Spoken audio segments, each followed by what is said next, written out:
Hey, what's up, guys? My name is Nick. I'm here on behalf of my two dogs, Drone and Vato.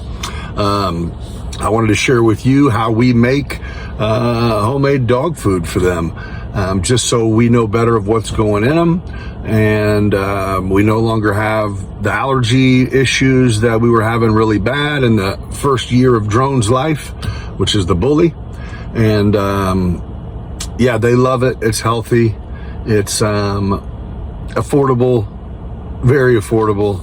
In total, I spent $40 to make 20 freezered packages of dog food that were 2 cups a piece. So you can do the math, but I know I love and I support the high-end, more popular options that are out there. I actually did a video on one. Farmer's Dog was the bomb. So I'm going to share with you the recipe. I encourage you to do it, and I'll talk you through it as I show the pictures and whatever. And if you have any questions, I guess by all means reach out. If you have any comments about what I'm doing wrong, keep that shit. All right. So here's what we ended up doing, and by we I mean me and the dogs. I ran to Aldi's. I got kale, I got carrots, I got sweet potatoes. I got a big family pack of chicken drumsticks and a big thing of chicken thighs. I ended up boiling them later. Anyway, brown rice, flaxseed, oats, just plain oatmeal, eggs, the omegas, and the vitamin E. So obviously, first thing we got to do, get everything cut up as small as possible, because that's how we get it to get softer faster in order to speed up the process. So the carrots and the sweet potatoes and the kale all get chopped up. The kale was already cut up, but it gets shoved into a crock pot. I take like a Yeti cup, fill it up with hot water, put 2 of those in there, and put the lid on. I set it on low. I ended up cranking it up to high to get that sucker to boil in, but either way.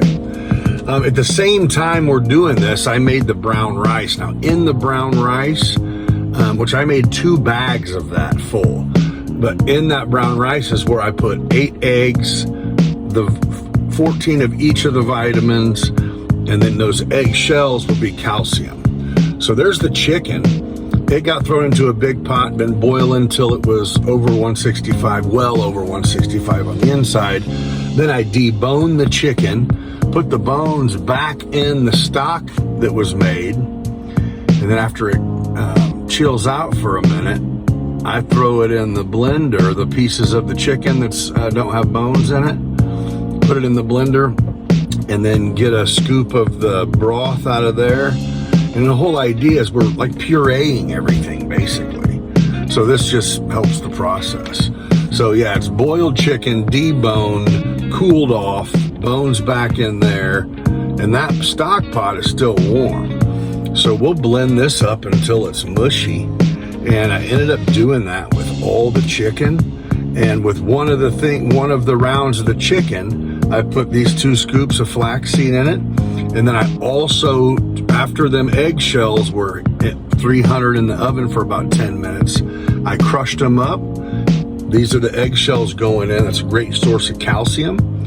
And most people grind it up till it's like powder. Well, this will get it down a little bit finer. And then this is what all that chicken ends up looking like when you mix the rice with it.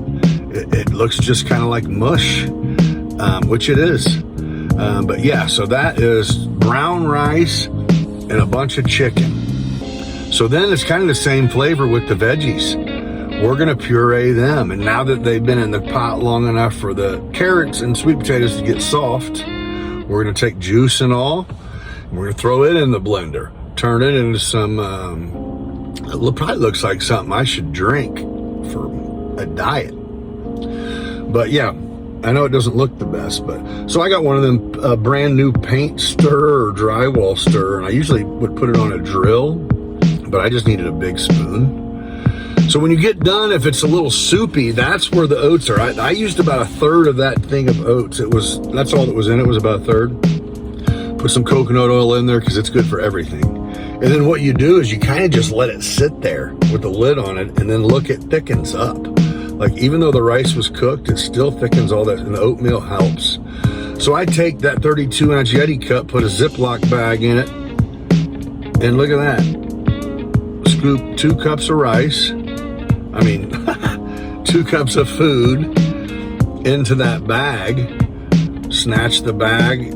You see I got it set up, they're side by side there. If I snatch it out, bam, seal it, lay it out, man, 20 bags. Easy as pie. Vato digs it. Drone digs it. Success. Hope I helped, man.